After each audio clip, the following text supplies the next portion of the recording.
Good evening, everybody. You enjoyed the flag behind me? I do. I picked it up myself. Let's talk about polyamory, or as I like to call it, polyscammery. So, what is polyamory?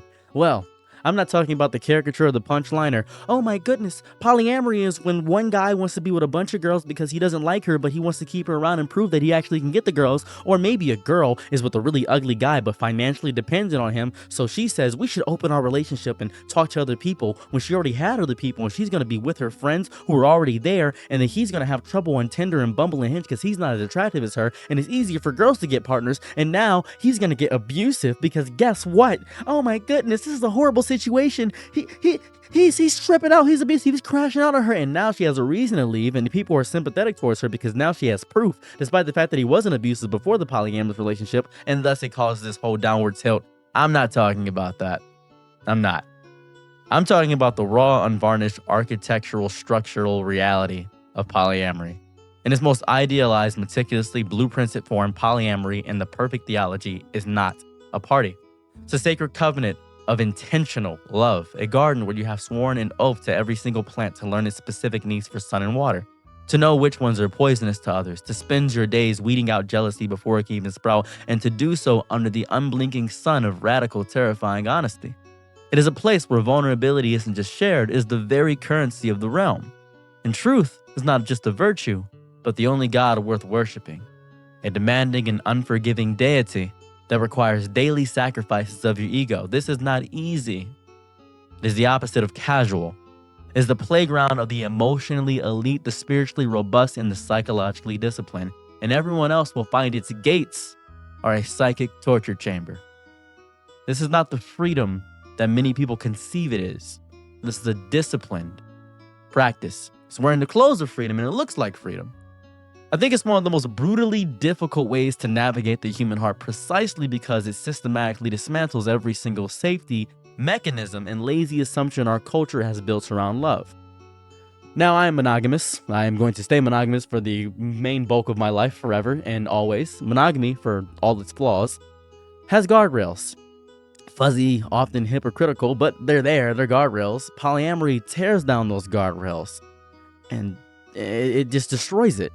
It demands you learn to drive by feel in the dark and on a cliffside road with multiple passengers who have all a map written in different languages.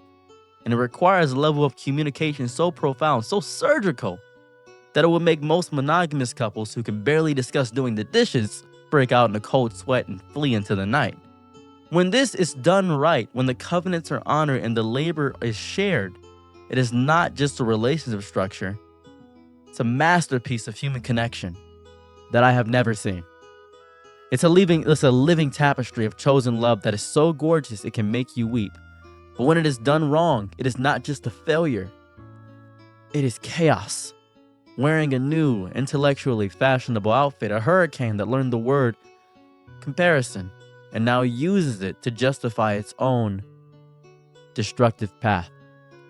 Polyamory is strange. And this is just the beginning. I want to talk about why I've deemed it as gentrified cheating and why the state of it today is, to me, gentrified cheating. I am aware that I'm going to get some psychopath that is going to comment an entire paragraph, so I'm just going to be as thorough as possible, so you shut up. The structures within the world of polyamory are as varied as human personality itself. You have a relationship anarchy, which rejects all scripts and hierarchies and a defiant, almost poetic insistence that every connection defines its own rules. You have kitchen table polyamory, which aims for a warm communal idea where metamors can all sit around, share a meal, and coexist in a complex chosen family. There are hierarchies with primary and secondary partners, a pragmatic acknowledgement that time and energy are not in fact infinite. There's solo polyamory, a fierce commitment to personal autonomy, above all else, and parallel polyamory, where relationships exist in separate, respectively distant orbits. They all spin around the single revolutionary and beautiful subversive belief that love is not a finite resource, that we do not own the people we love, that a heart is not a single room apartment, but a sprawling, ever-expanding mansion with many rooms, and that connection should not be imprisoned by the brittle, jealous walls of expectation. This, to me, has always been a breathtaking philosophy. a direct challenge to a world utterly addicted to possession and control. I think it's beautiful. But, and this is a strong but, I'm not going to mistake beauty for immunity. A philosophy can be beautiful and be dangerously fragile in untrained hands. The most noble architectural design, the most spiritually resonant blueprint for a cathedral will still collapse into a pile of rubble if the builders are amateurs who don't understand load-bearing walls or the properties of their own materials. The idea is pristine. The execution is where the humanity, with all its glorious, devastating flaws, comes rushing in. Because my main issue with polyamory has always been not the idea, but the people within it. You could say I feel the same way about polyamory that I do Christianity, because I think that Christianity is beautiful. Imagine a love so fervent, so powerful, that it spun all of creation into existence. That is God, that is Yahweh, that is Jesus, DeMarcus Christ. I love the idea of Christianity, but the people, churches, and religions always suck. Same way I feel about polyamory, exact same way. And that's where the corruption begins. The central agonizing issue is not polyamory itself. The issue is somehow the gentrification of polyamory. The issue is people pretending they are polyamorous when they are emotionally illiterate. They are commitment phobic. I don't even know, that feels fun to say, commitment phobic. Is that real? I don't know. I feel like I make up so many words or phrases that many people don't do. I don't write any of this stuff, by the way. I'm just freeballing the entire way through. So please comment if anything strikes out or seems nonsensical. Please do that. I'm just trying to sound a little poetic when I speak. They're commitment phobic, or simply in possession of a roaring id and a thesaurus. Do you don't know what the id, ego, and super ego? You don't know what that is. You probably don't know what that is. They have a lot of ego. Let's just phrase it that way. They see the beautiful, complicated architecture and think, what a lovely ruin to squat in, without any intention of doing the repairs, paying the emotional rent, or learning the history of the place they've decided to be in. That is the gentrification. They slap the label on themselves like a trendy sticker that reads, emotionally involved. I'm an advanced lover. A badge of sophistication behind the profound lack of character. In their hands, the language of liberation becomes a weapon of exploitation. Suddenly, the old familiar demon of cheating is rebranded as renegotiating boundaries. Lying becomes maintaining privacy. Cowardly abandonment becomes honoring my autonomy. It is a shell game of the soul, using the vocabulary of enlightenment to commit the same ancient pedestrian sins of old. That's what it is. And that's why I have stated this video, and that's why you may have an issue with the title, but I'm very serious. Polyamory has become gentrified cheating. Because those are the most vocal, even if it's a small minority, even if you don't talk about that much, most people see the idea of polyamory as this. People just want to cheat. Now, I'm going to be fair. I'm just going to be fair here. Monogamy is no pristine paradise, obviously. I'm monogamous. It has its faults. This landscape is littered with its own landmines. The quiet lies, the emotional affairs, the simmering resentments, the people who take emotional hostages for years under the banner of fidelity. People cheat in monogamous relationships constantly. They hide, they betray. But polyamory, in its pure form, was supposed to be the architectural antidote to that. It was designed to create more freedom through more responsibility, not less. It was meant to replace secrecy with transparency and ownership with stewardship. That's what it was supposed to do. So when someone uses the framework of polyamory as a shield to avoid the very emotional maturity it demands, what they are doing is not just dishonest, it is gentrified cheating. It is the same old tired betrayal, the same core of selfishness, now with better Instagram captions, a splash of the pop psychology therapy speak, and a veneer of philosophical superiority. And often what I always hear, this is my most agitating thing, and I'm going to hear this in the comments, well, my polycule is great. Fantastic. I'm not talking about you. You are the exception. Good on you. I'm so proud of you for being the exception. We are talking about other things here, so you don't have to point yourself out. You don't have to do that. You just want to be included because you care about being included because you feel like I'm attacking you when I'm not. I'm not attacking you. You can do your best to defend yourself, but please be aware, I understand what polyamory is. I grasp it. I'm not an idiot. So don't treat me like one. I beg of you, please.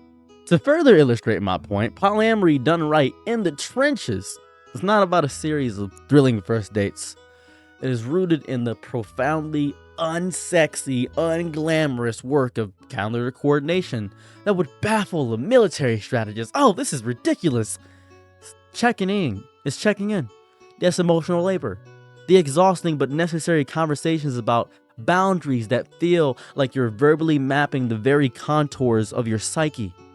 It is the deep, constant work of managing your own insecurities so to not dump them on your partners like a toxic load of laundry.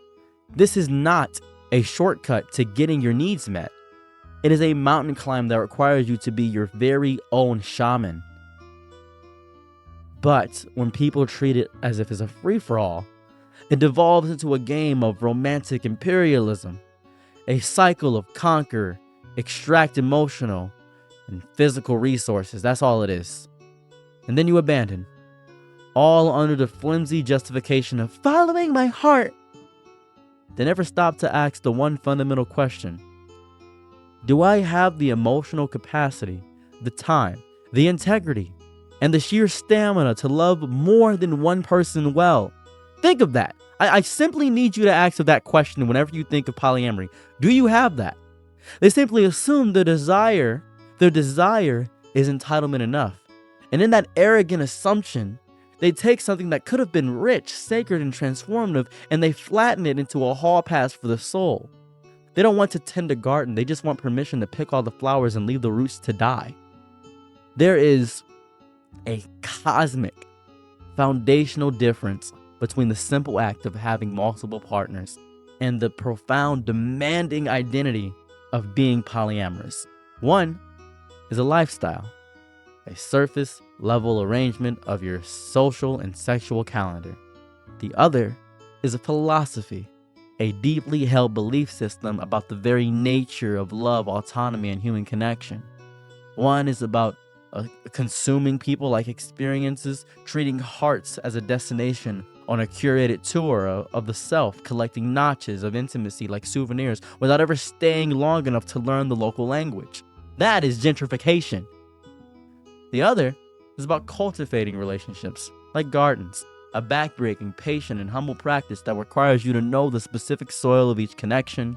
Remember the garden analogy I did earlier? That's a reference to that. To understand its unique need for every nourishing thing that you could have. To spend hours on your knees, begging and learning and figuring it out. These are deliberate acts of care. It's what it's supposed to be.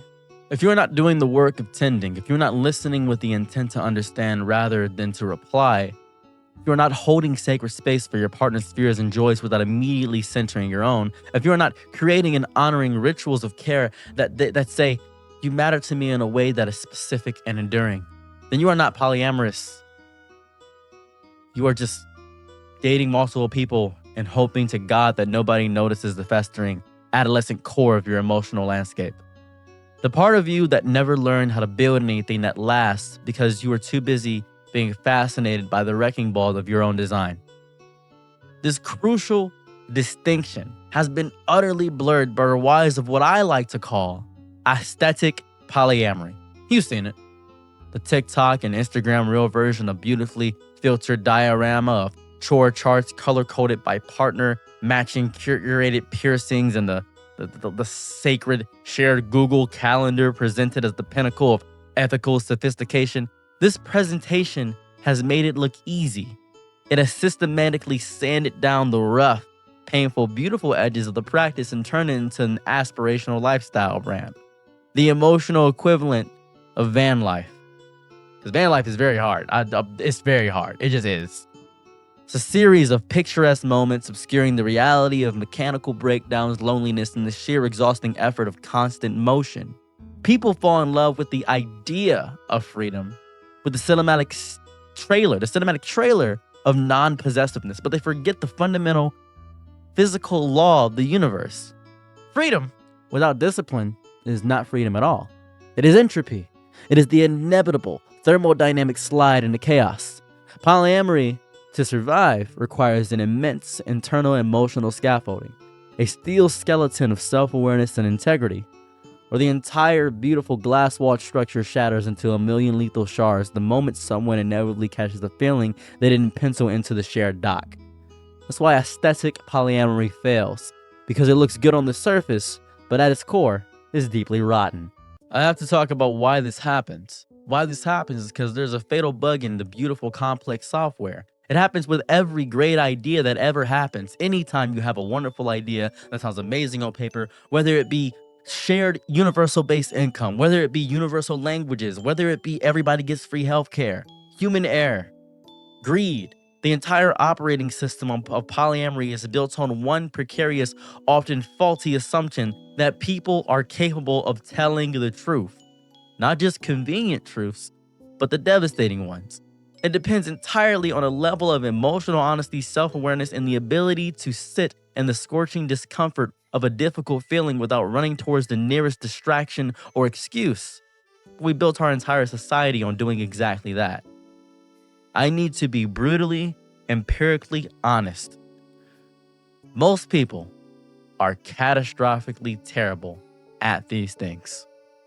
This is why we see the rampant corrosive phenomenon of people cheating on their partners in the most classic monogamous sense. And then, when caught, retroactively branding their betrayal as polyamory. That's gentrification right there. That's what they do. They lie to their lovers, concealing other connections, and call it protecting my privacy or exercising my autonomy. They treat human beings like Pokemon. Gotta catch 'em all. Engaging in a frantic, acquisitive quest for new connections without ever once turning the gaze towards inward to ask the terrifying question. And I say this so often. Am I emotionally available and capable of being fully present, responsible for even one person, let alone 3 I'm currently texting? It's disgusting. And I always hear this, right? Because you know what I'm not saying? And I hate this dismissive critique. Polyamory is just cheating with extra steps. Wrong. Polyamory is gentrified cheating because it's been taken over. It's not cheating with extra steps. There's a big difference between those two things. The people who say this are not, for the most part, the philosophical opponents of non-monogamy. They are traumatized witnesses. They are the friends who have spent nights holding a sobbing human being in a cold parking lot after their partner ethically ghosted them under the flimsy, weaponized guise of "my liberation requires this." They have seen the wreckage of hearts that were promised a garden and were instead left with a vacant lot. They have watched people use the language of polyamory as a strategic tool to avoid the terrifying vulnerability of true commitment, all while demanding unwavering loyalty and emotional labor from the partners they refuse to fully show up for. That is not freedom. That is not progressive.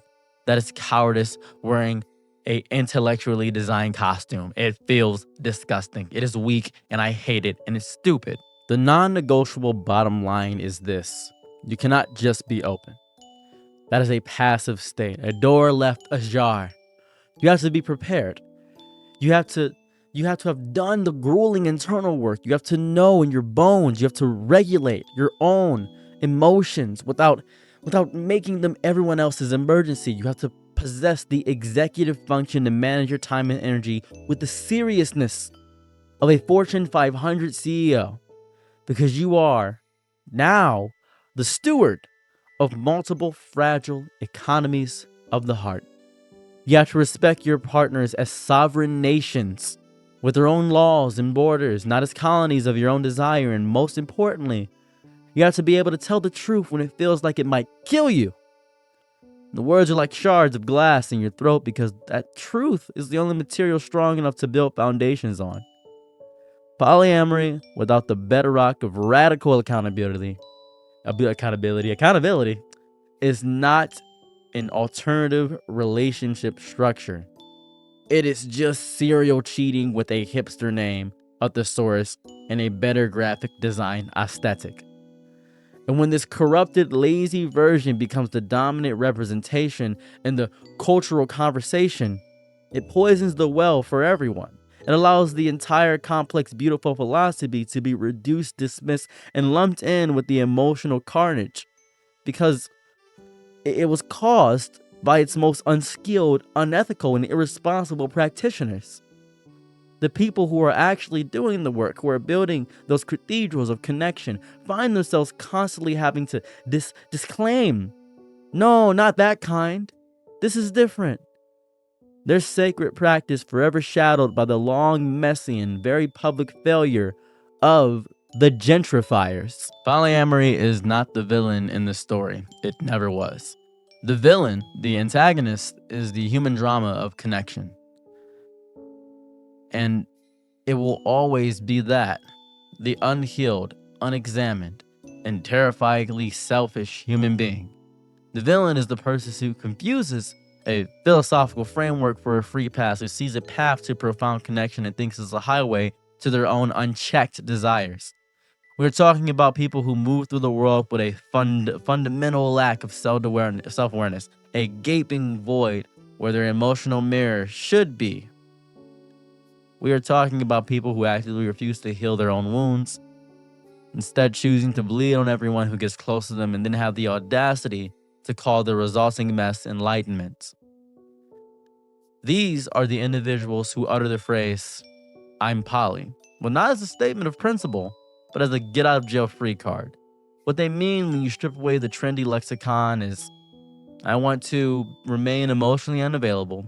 I want to avoid the hard work of deep attachment, but I still want the warmth, the validation, and the physical intimacy of multiple people without any of the accompanying responsibility.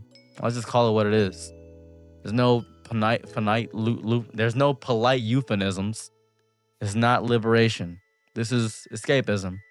It's a frantic, desperate flight from your own inner void, dressed up as an ethically tailored skin of non-monogamy. You have not transcended jealousy. You have simply avoided the situation that triggered it. You have not conquered possessiveness. You're just structuring your own life so you don't have to fully vulnerably possess or be possessed by another soul. You are not enlightened because you want multiple partners. Desire is the easiest, most biologically basic part of the equation. A toddler wants multiple cookies. A conqueror wants multiple kingdoms. Wanting is primitive. You are only truly walking the path of enlightenment if you possess the profound capacity to care for multiple partners. And care is not a feeling, it is a verb. It is an action. It is a relentless daily practice of treating each unique sovereign human being in your life with a trifecta of sacred principles. Care, which is the active labor of tending to the emotional ecosystem. Clarity, which is the brutal, uncompromising honesty that provides them with a reliable map of their intentions and your hearts. And consent, which is not a one-time checkbox, but a continuous, enthusiastic, and informed yes, built on a foundation of total transparency. Polyamory is built by the skilled, courageous, and humble architects. It is breathtakingly beautiful. It is not a cacophony of competing desires, but a complex orchestra of love where different instruments, different hearts play in harmony, each supporting the other's melody, creating a sound richer and more profound than any single note could ever be. It is a living testament to the idea that freedom and commitment are not opposites, but two forces that, when balanced with immense discipline, can create something miraculous. But when this philosophy is done lazily, when it is appropriated by the emotionally greedy and the spiritually lazy, it becomes something else entirely. It becomes gentrified cheating. It is the colonialism of the heart. Think about it. Colonialism didn't invent exploitation. It just dressed it up in the language of civilization and divine right. It marched in, saw a rich, complex indigenous culture and said, this is primitive. I will rename your sacred sites. I will impose my own inefficient and selfish rules. I will extract your resources for my own benefit. And when I've drained the life from it, I will move on to the next fertile land, leaving a hollowed out shell behind. This is precisely what the polyamorous gentrifier does. They see the rich, complex culture of intentional love. They appropriate its language. They destroy the autonomy, the hierarchies, and they use it to justify the same old patterns of extraction and abandonment. They replace the sacred culture of mutual growth and with something shallow, transactional, and hollow, a ghost town of connection where the only thing that matters is the fulfillment of their immediate wants. So if you want to wear the label of polyamory, if you are going to step into the complex and demanding philosophy, you better be prepared to do the goddamn work. The real work, the work in the dark, when no one's watching. The work of sitting with your own searing jealousy until you understand its roots. The work of scheduling difficult conversations instead of avoiding them. The work of showing up for a partner's crisis even when you're tired and it's inconvenient, because love in any form, monogamous, polyamorous, or anything in between, it's not a hobby. It's not a lifestyle accessory. It is a sacred covenant, and it desires nothing less than your full, sober, relentless, and humbling attention. To offer it anything less while hiding behind it is the highest form of emotional blasphemy. So I'd like to talk for a second and say something important. You guys suck. I want to point this out. I just want to say that you guys absolutely suck. You guys are horrible. I just want to piece this out. So I made a post yesterday called "Polyamory is Gentrified Cheating." Because it is now. That's what people view it as. That's the emotional state. It was a joke, literally a joke, but everybody just, for some reason, just dogpiled on me and messaged me on Discord. Now, naturally, I never delete posts, ever. I just don't. But when I say that people were sending me their entire lives in bulk, first off, I'm off for the rest of the month. Just want to point that out. I'm giving you a little bit of lore about myself. I'm off for the rest of, let me take off my glasses. I'm off for the rest of the month, by the way. I'm off for the rest of the month. So in October, I have nothing to do but read your comments. I can just go to work and avoid everything. But guess what? I have to read everything, and it's agitating. It's infuriating to read this all day. You guys are on my Instagram. You guys are on my TikTok. You guys are on everywhere. It's agitating. It's stupid. Oh my God. You shouldn't make a clickbait title. Shut the hell up. Just shut up. Just shut up. Are you a YouTuber? Do you make content? You make your own video. Just you're such.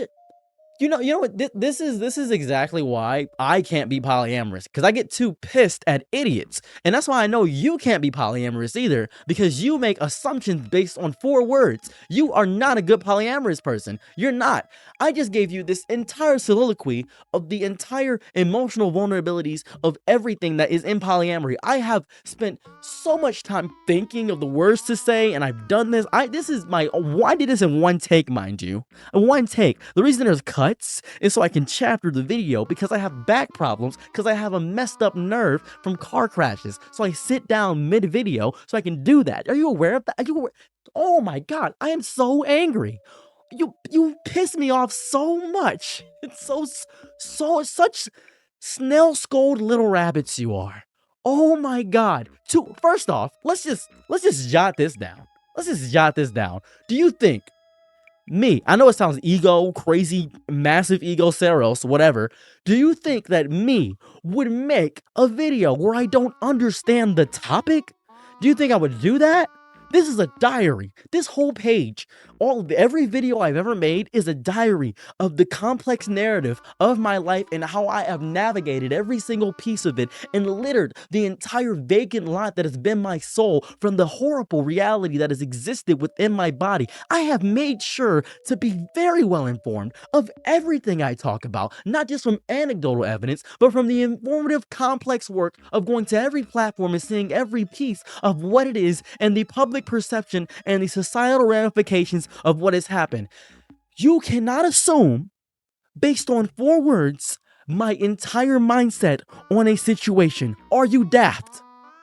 Genuinely. Maybe I gotta stop using big words, because if I use simple words, you get messed up. I use big words, I misinterpreted this whole thing. And if you don't want to be polyamorous, great. Stay away from that. I don't want to be polyamorous. I don't think it's fun. I think it's horrible, because people suck. You know how deeply difficult it would just be to find that many people that are that emotionally mature? It's a net impossibility. That's why they all fail, because, well, I need more partner. I mean, I can talk to my polycule and figure this out. People suck. People suck. And I know they suck because I made that post to show how much people suck because of your preconceived notions and your need to defend something because you want to have a voice in it. I'm so proud of you. for wanting to have a voice in this conversation, but I beg of you, I genuinely beg of you to do better, because the fact that you reacted that way to that post, you have proven to me that you are not ready for polyamory because of the adverse way that you attacked. And then people defending the attack saying it wasn't even that bad shows me that you don't know how to regulate or deal with other people's emotions. And you're probably thinking, so, well, you don't know how either. Correct, I don't. Neither do you. I'm not a hypocrite. I am a hypocrite, but hypocrisy is not a bad thing. I want to be aware of that. I'm going to make a whole video about this. Hypocrisy is not a bad thing. If I took someone's life, right, and I said taking lives is wrong because I know the horrors of it, I know how bad it is, I would trust an alcoholic to tell me never to drink again. I would trust somebody that has done multiple illicit substances to tell me to never do an illicit substance because they showed me what bad happened to their life. I'm going to trust them because they are an expert in that area. That is not, I don't understand why hypocrisy is so bad, because if somebody says you shouldn't manipulate people and they proceed to manipulate somebody, they know they shouldn't do it and they still do it. That's a hypocrite, but they've given you good advice. They're doing a bad action. That's the thing. So when I tell you this, yes, I am nowhere near ready for polyamory, and I never will be, because people, I know them. I know people. That's why. That's why I'm not going to do it. If you have a wonderful, good, well-built polyamorous relationship, good on you. I'm so proud of you. But by all means, do not try to grandstand me. I understand it. I grasp it. That's why I made this video. How long is this video now? Like 30 minutes? That's why I made this video, because I get it. Are you aware that I understand it now? This whole video, me explaining this, make you wildly aware that I understand everything? You get that? You grasp it? You picked it up and put it down? Do you understand that I get it? Thank you. Don't message me. Don't feel compelled. Never feel compelled to write a book to me. Ever. Never feel compelled to do that. In any situation. I am not your therapist. Go talk to God or your mother or your brother or your sister or your father or your cousin or your grandmother or your grandpa. Talk to them. I don't know you. Stop trying to piss me off. Thank you. I'm your Nick at night, be my Laurel low. Happy to try what you need. Your world, I love to live in it. I love the ride when you're free.